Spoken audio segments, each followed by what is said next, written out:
So panelists, what do you think contributes most to your ability to overcome obstacles? You've just shared a war story. Is there a single thing that you can think of that's contributed to your ability to win the war, overcome the obstacles in front of you? Who'd like to go first?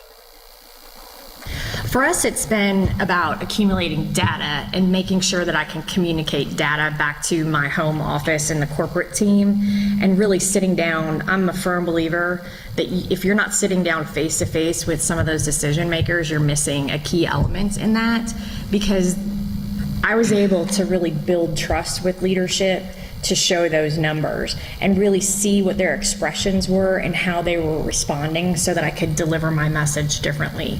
And once I knew what those buttons were, I could really make sure my message was clear and concise to what they were looking for to make an educated decision to let me move forward. Just to give you a quick history, about 15 years ago, we consolidated in Madison. There were originally 4 print and mail facilities in the city. They all ran one shift.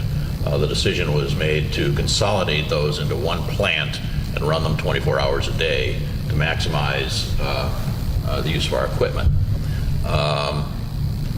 And even though we were consolidated, there's nothing in state government that says that a customer has to use our services. They can use whoever they want. So if we're not satisfying that customer, they're taking their work someplace else. So customer service became very important to us. The first thing we heard when we consolidated was, why should we give our work to you? We know our work. You don't know our work.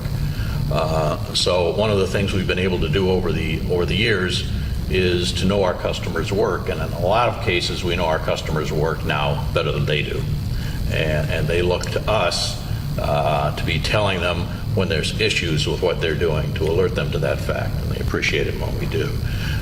The other thing we've done is create a customer service unit which involves both the print side and the mail side, and make sure that those two areas are coordinated. Again, as Ron has done, we've installed mailboxes. They're specific for print, they're specific for mail, and they're available to a number of people. So that work is never placed in some place where you can't get at it.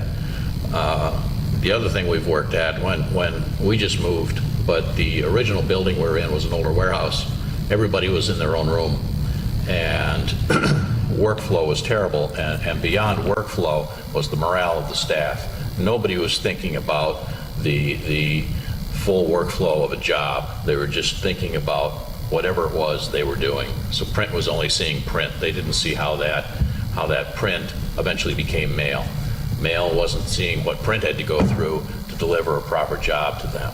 And so there was always a lot of contention over what was going on. They didn't see it. They didn't see time frames. They didn't see the need to get work done across the entire flow. So one of the things we did was rip down all those walls and allowed people to work together, to see each other, and to actually see that workflow, and to see how if print does something so they've got a really warped job and that has to go into inserting, and that paper isn't flowing through those machines well, that's apparent to everybody. And with that, staff starts working together, communicating with each other, and that workflow becomes a lot more efficient.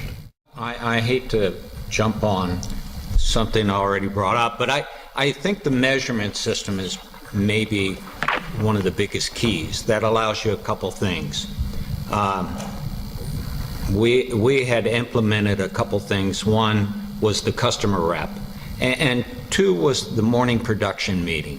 A lot of times I found, at least initially, that they were going about the day and expected to follow a handwritten schedule.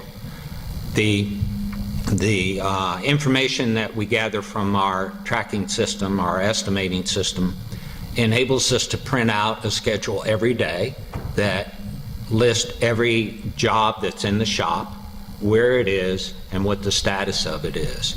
The morning production meeting only lasts about 10 to 15 minutes, but covers everything. Everyone has the schedule in front of them. And then we also post that on a large monitor. They're relatively inexpensive now. So the estimating system and the list of the jobs are posted on the monitor that everybody in the print shop can see. And it was a pretty small investment. It really has helped. No one's asking questions about it. No one needs to know where the jobs are. It's all posted, and it saves an inordinate amount of hours each day. Great. So I think probably to sum it up, it sounds like open communication, line of sight into the workflow visually, less walls, monitors. I know a lot of our customers have large monitors in their operations, and data and communicating back.